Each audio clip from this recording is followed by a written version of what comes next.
In today's e-commerce environment, order volumes are hitting record highs, but the actual cash making it into a seller's bank account is thinner than ever.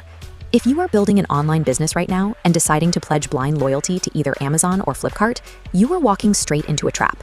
The Indian market is on track to cross $500 billion this year, but you aren't alone. You're fighting against 3.5 million other sellers for the exact same pixel of screen space. This chart shows what you're up against. Flipkart holds 48% of the market, Amazon 31%, and quick commerce 12%. But listing exclusively on the leader exposes your revenue to a single algorithm update. If suspended, your income cracks. This risk multiplies during massive seasonal events like Big Billion Days and the Great Indian Festival.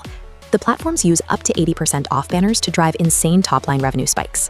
But that volume comes with deeply compressed profit margins and logistics bottlenecks that test your inventory limits. By simply taking a specific product and choosing the mathematically correct platform for its price tier, you can swing your contribution margin by 8 to 15%.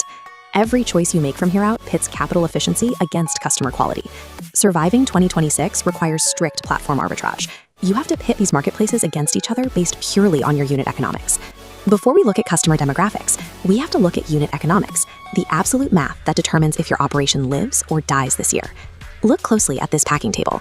Packaging materials, shipping charges, and warehouse storage costs eat into your base revenue before the platform takes its cut. In 2025, Amazon tried to solve this by eliminating referral fees entirely for products under 300 rupees. But a zero-fee tier is not a free ride. You still absorb closing fees, weight handling costs for every shipment, and 18% GST on those fees. This timeline illustrates Amazon's cash cycle, a 14-day hold plus a 7-day reserve phase, locking working capital for 3 weeks. Flipkart, by contrast, offers a lifeline with 7-day payouts calculated directly from dispatch. They also offer an advertise now, pay later model. You can launch visibility campaigns immediately, and Flipkart deducts the cost directly from your future earnings without requiring upfront cash. Capital-constrained startups have to prioritize Flipkart to keep their cash flow moving. Well-funded brands, however, can absorb Amazon's payout delay in exchange for access to a massive scale. Understanding how quickly you get paid only helps if you actually map your products to the people clicking the buy button. Look at this mobile interface. The consumer holding this phone exhibits entirely different browsing habits and price sensitivities depending on which application they have open. The Amazon, Metro, and Prime demographic is highly brand conscious. They actively look for premium packaging and have strong platform loyalty. This matrix shows your buyers. Amazon's average order value sits at a premium 1,850 rupees for Metro shoppers.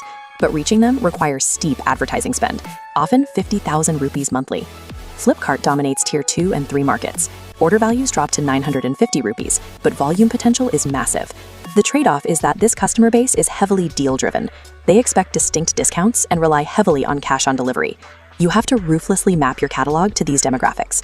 Push your premium, high-margin brands towards Amazon and funnel your mass-market, high-volume products through Flipkart. Quick commerce applications have expanded from groceries into high-value electronics and beauty supplies, delivering products in minutes that used to take days. Quick commerce is now a 25,000 crore market, processing 2.5 million orders every single day. Plotted on a quadrant chart, Blinkit and Zepto historically sit top left. Consumers paid premium prices for 10-minute delivery. But retail giants are fighting back. Amazon Now and Flipkart Minutes are invading the bottom left quadrant, offering 10-minute speed without the markup. To crush pure-play quick commerce, Amazon and Flipkart are enforcing brutal basket discounts of up to 23%. Recent pricing studies confirm that original innovators like Blinkit are losing their status as the cheapest option. They are now facing a zero-price leader problem. If you list daily consumables on these platforms, you are stepping directly into the crossfire of a margin-destroying price war. If your inventory sits in metro areas, you must leverage quick commerce to capture modern buyers. But you have to factor those aggressive platform discounts into your unit economics to survive the transaction. Smart sellers in 2026 refuse to pick sides. Instead, they architect a unified multi-platform portfolio that uses the strengths of each marketplace. This pie chart outlines the 70-20-10 formula to divide your catalog. 70% goes on both platforms, maximizing reach and hedging against algorithm updates. 20% is Amazon exclusive, optimized for Prime bundles and exports. The final 10% is Flipkart exclusive, targeting EMI electronics and regional specialties.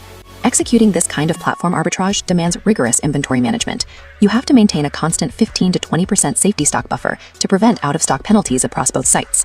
Bootstrapped beginners should start purely on Flipkart to utilize that 7-day liquidity, while established brands should lean into Amazon FBA to scale globally. Ultimately, sustainable growth in the 2026 e-commerce landscape depends entirely on systematic platform arbitrage rather than blind marketplace loyalty.